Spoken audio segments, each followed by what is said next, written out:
Mungkin sebelum sebelum bahas yang punya idam, aku kasih tahu ke teman-teman dulu semua ya. Jadi kita akan coba maksimalkan sampai jam setengah 2. Jadi sesi ini kita open, kalian boleh tanya.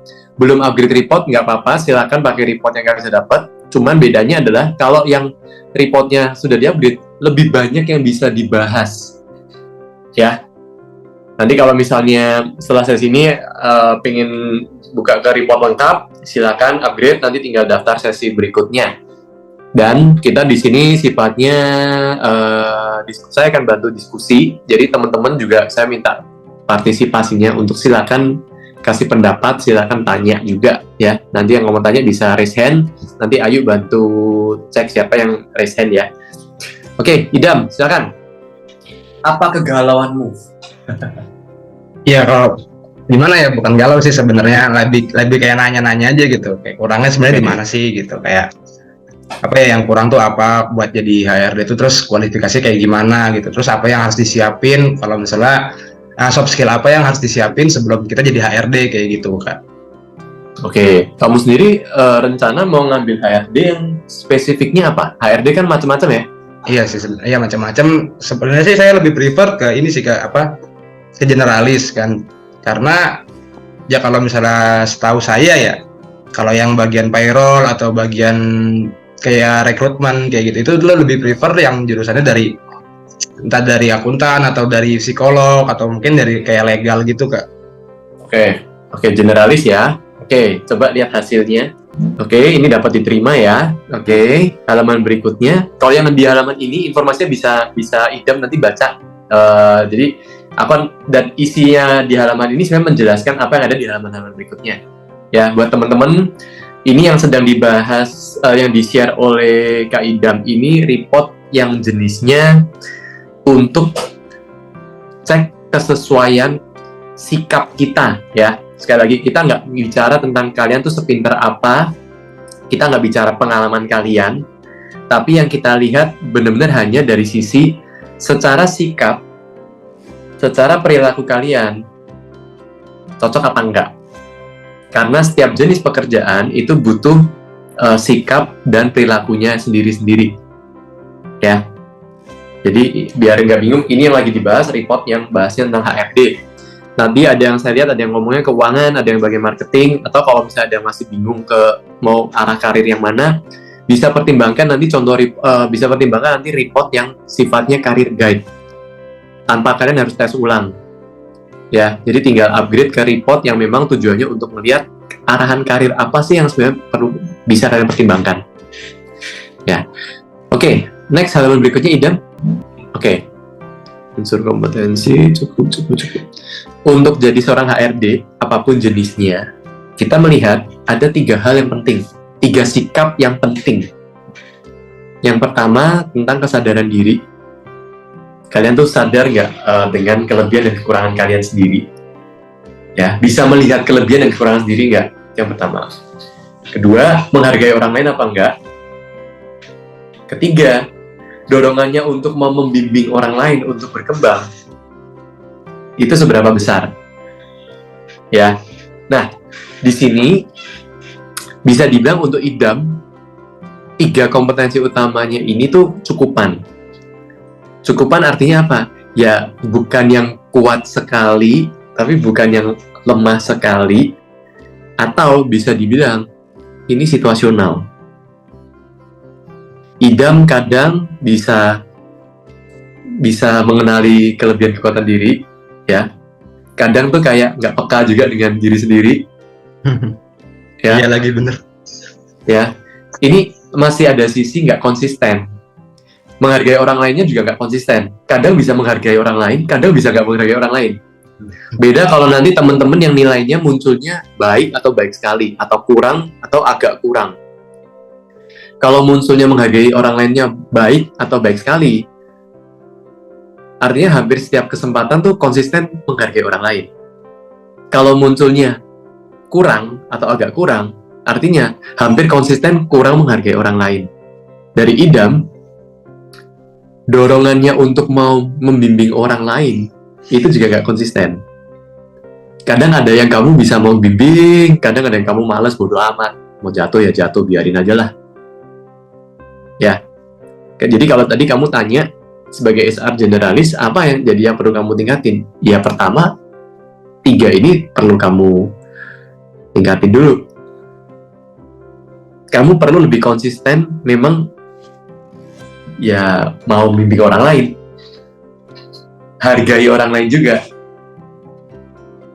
Coba sekarang lihat di bawah dikit. Tadi yang kuat, yang lemah apa? Nah, Idam kuat dalam interaksi. Jadi kalau ngobrol dua arahnya oke.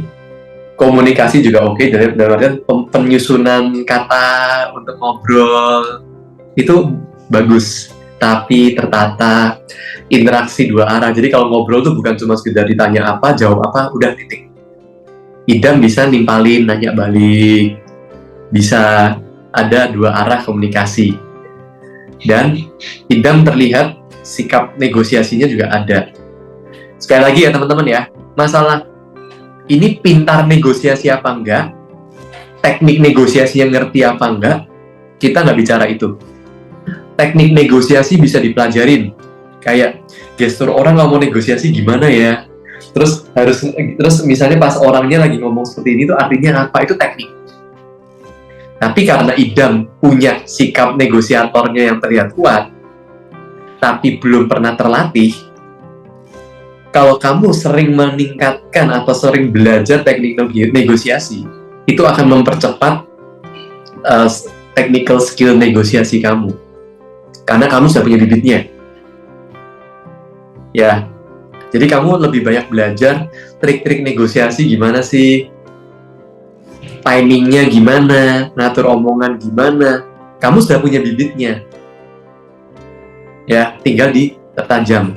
Nah, yang terlihat lemah itu keadilan. Yaitu kamu ada unsur pilih kasih. Makanya tadi ditambah lagi membimbingnya tadi kamu nggak konsisten. Karena kamu ada unsur, kalau yang kamu serk kamu mau bimbing, yang kamu nggak serk kamu nggak bimbing. Bener atau bener banget?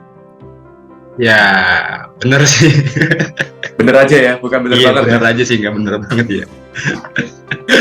Ya, terus kamu juga terlihat orangnya itu kurang patuh. Disuruh A atau aturannya A, kamu biasanya akan cenderung kenapa harus A? Masa sih harus ini? Kalau ini nggak boleh ya? Ada kecenderungan mau nyoba testing, maksudnya coba kalau aku begini kena marah nggak? Masa melanggar sih? Ya, kamunya sendiri nggak taat aturan, dan kamu sendiri bukan penegak aturan. Artinya, kalau ada orang-orang sekelilingnya yang melanggar aturan, kamu tuh bukan orang yang langsung vokal untuk negur. Cenderung, ya kalau teman baik ya kamu ngomongin, tapi kalau bukan teman baik kamu diemin aja, mau melanggar toh itu dia, bukan urusan saya kok. Nah, kaitannya ke kerjaan HR gimana? Ya kadang kamu nggak bisa pilih kasih. Salah ya salah.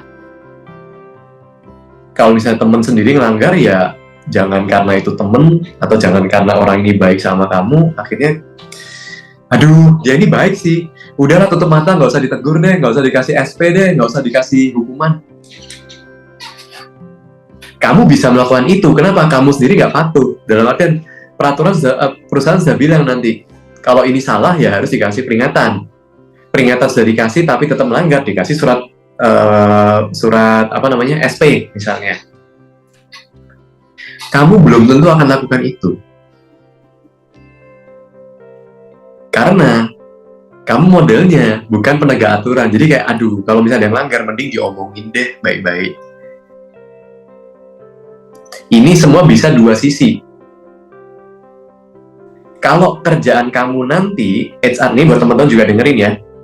Kalau kamu melamar di sebuah perusahaan sebagai HR, dan peran yang dibutuhkan oleh kamu adalah peran yang galak. Kalau ada yang langgar, SP. Ada yang sering telat, potong gaji. Ada yang apa? Lakukan itu. dengan kondisi kamu ini, sepertinya kamu akan berat. Kalau ekspektasi perusahaan seperti itu. Ya. Tapi kalau tugasnya ada lebih banyak membimbing, ngasih tahu perorangan, pendekatan personal, idam cocok. Tinggal kamu dorongan membimbingnya itu yang perlu ditingkatkan. Tapi selama pekerjaannya bukan diminta untuk saklek, untuk galak kayak polisi, ya oke. Yang keliru, yang akan kurang tepat adalah kalau kamu sudah tahu kondisinya begini, kamu ngelamar di pekerjaan yang HR-nya harus seperti polisi. Itu akan tidak pas dengan kamu. Tapi kalau HR-nya banyak melibatkan interaksi, komunikasi, negosiasi, kamu bisa pertimbangkan. Ya, jadi selama yang tidak sifatnya harus galak, harus keras, itu bisa dipertimbangkan. Nah, terus kepatuhan yang kamu kurang sebenarnya bisa kamu manfaatkan untuk membantu perusahaan membuat kebijakan yang lebih baik. Karena kamu modelnya kan akan kepo dalam artian, ini kok begini sih peraturannya? Apa nggak salah ya? Kalau diginiin gimana? Nah, kamu bisa mempertanyakan hal itu. Nah, karena ada sisi rebelnya di kamu, arahkan rebelnya ke sisi yang positif. Perusahaan kok ada peraturan kayak gini ya, kok kayaknya nggak oke deh. Tapi ya kamu juga jangan langsung bilang, Pak nggak oke nih, nggak boleh begini. Kamu siapa gitu kan? Tapi kalau kamu menyadari ada sesuatu aturan yang kurang tepat, gunakanlah skill interaksi kamu, komunikasi kamu, dan negosiasi kamu untuk menyampaikan, Pak, kok sepertinya hal ini kurang tepat ya? Apa nggak sebaiknya kita begini? Apa nggak sebaiknya kita begitu? Jadi, malah itu kesan rebelnya hilang, tapi yang muncul adalah kesan kamu peduli untuk membuat kebijakan yang lebih baik. Tinggal kamu mau melihat itu sebagai kamu mau menggunakan ketidakpatuhanmu sebagai kelemahan atau sebagai kekuatan kamu. Oke? Oke. Ada pertanyaan dulu? Sebenarnya kalau misalnya kayak benar sih tadi yang dibilang kayak kepatuhan atau penegak aturan juga. Karena tuh gini, saya kalau misalnya ngelihat kayak ada orang yang melanggar nih di tempat saya sebelumnya, kan saya pernah tuh ikut kayak freelance gitulah, ikut freelance. Ya. Nah, di tempat saya itu kan emang ada beberapa yang kayak ngelanggar segala macamnya gitu kan. Tapi saya berpikir kayak gini, ini kan melanggar ya. Cuma kalau saya pikir-pikir, tapi dia ngelanggar ini karena ada pertimbangan. Iya benar, pertimbangan, ada pertimbangannya gitu. Kamu, karena penegak aturannya lemah, ini tipe orangnya biasanya negurnya itu bukan negur yang langsung frontal, tapi akan cenderung kalau misalnya kamu ngerasa dia ini baik atau kamu ngerasa dekat dengan dia, cenderung akan menanyakan, kamu kenapa begitu? Artinya, penegakan aturan kamu sifatnya personal dan menggali. Iya. Ya. Ya, karena saya kepo sih. Ya. Jadinya, ya ini kamu ngaku sendiri ya. Ya, kawan sih saya orang. Nah, ini juga sebenarnya bisa jadi kekuatan. Ketika, ya ini buat yang, ini kamu lagi cari kerjaan ya? Iya. Lagi interview juga, lagi proses interview kan? Belum sih, baru ikut kayak kelas MSDM kemarin gitu. Oke, tapi ada rencana mau nyari kerjaan nggak? Oh iya, untuk ada. apply, untuk interview kan? Ada. Saya kasih bocoran dikit ya, kalau misalnya kamu ditanyain waktu interview, kekuatan kamu di mana? Jadikan ketidakpatuhan kamu dan kelemahan penegak aturan kamu sebagai kekuatan. Pak, Bu, kalau misalnya kamu ditanyain, kamu galak nggak? Bisa nggak kamu galak? Kalau ada yang salah, kamu tegur. Kita butuh kamu tegur nih. Ya, tapi sekali lagi, kamu harus tahu perannya perusahaan dengan kamu di interview di sana, itu kamu diminta untuk galak atau enggak?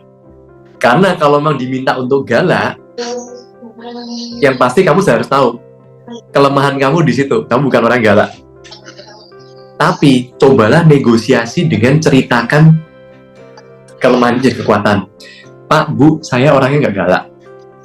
Dan bahkan kalau saya ada orang-orang yang melanggar aturan, saya nggak langsung negur. Loh, berarti kamu orangnya nggak tegas dong.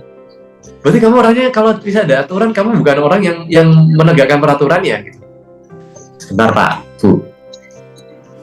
Pertimbangan saya gini, orang melanggar aturan itu biasanya ada penyebabnya.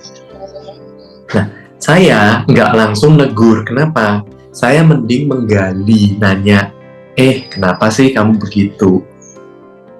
Bisa jadi orang cuma kalap, atau karena ada faktor eksternal yang membuat dia melanggar aturan, atau malah dia tuh nggak ngerti itu aturannya apa.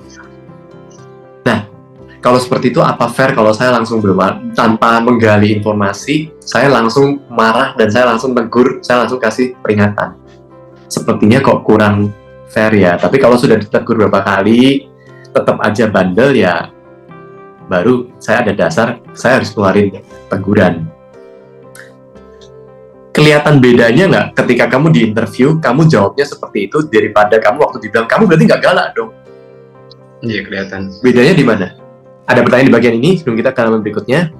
Oh, udah sih, kalau untuk bagian ini udah cukup paham saya gitu. Jelas ya? Tapi paling nggak poinnya adalah kalian harus tahu diri kalian seperti apa, tahu dulu kelemahan seperti ini, sebaiknya pekerjaannya apa nih ya, kalau kerjaannya ternyata butuh bagian yang kelemahan ya kalian mending pikirin. Atau kalau nggak ada kerjaan lain ya coba ceritakan itu sebagai kekuatan, bukan berbohong tapi ceritakan apa adanya tapi dari sisi positifnya ya. Baik. Coba halaman berikutnya. Kalau kapasitas intelijensi itu cuma untuk melihat wadah kecerdasan kalian seberapa. Tapi kalau semakin tinggi sebenarnya lebih menandakan orangnya lebih cepat nangkep. Kalau terlalu rendah agak sulit untuk nangkep informasi. Idam cukupan, jadi masih oke. Terus idam ini termotivasi kalau apa yang dilakukan itu bisa memberikan efek sosial, buat orang lain juga happy, keluarga happy, dan kamu lebih suka atau teman-teman happy. Dan yang kedua selama cucuk, selama worth it ya. Selama hitung-hitungannya masuk ya. Nah, jadi kalau misalnya kamu kadang ngerasa kerjaan kok kayaknya udah mulai kok nggak semangat ya apa, bisa jadi salah satu dari ini hilang. Dan tetap buat teman-teman, hasil tes kalian yang seperti ini sekarang belum tentu selamanya akan seperti itu, belum tentu akan sama terus, karena orang akan berubah, sikap kalian akan berubah, perilaku kalian akan berubah. Nah, jadi apapun hasil kalian saat ini, kedepannya kalian mau ngapain ke diri kalian, itu akan membuat hasilnya juga akan berubah. Ada bagian yang akan lebih baik, bisa jadi lebih jelek, nggak ada yang tahu. Tapi jangan jadikan hasil ini, oh selamanya saya akan begini, enggak. Ya, ini seperti cek darah. Itu dari saya. Ada pertanyaan? Kalau misalnya saya dapat apa sih kayak cakupannya ini, intinya poin ini kan saya mau tahu ya.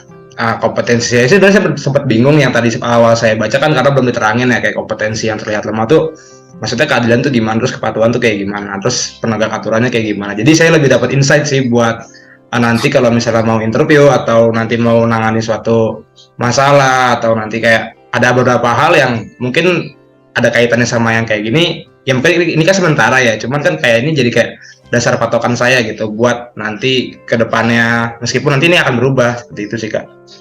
Ya, betul. Yang penting kamu tetap improve, dan ke depannya akan seperti apa, itu semua keputusan di kalian. Ya. Jadi kalau tadi kayak Idam bilang mau jadi generalis, ya yang cukupan ini coba di improve supaya lebih konsisten. Baik. Sip. Yeah. Oke. Oke. Thank you. Stop ya Kak. Ya, sip.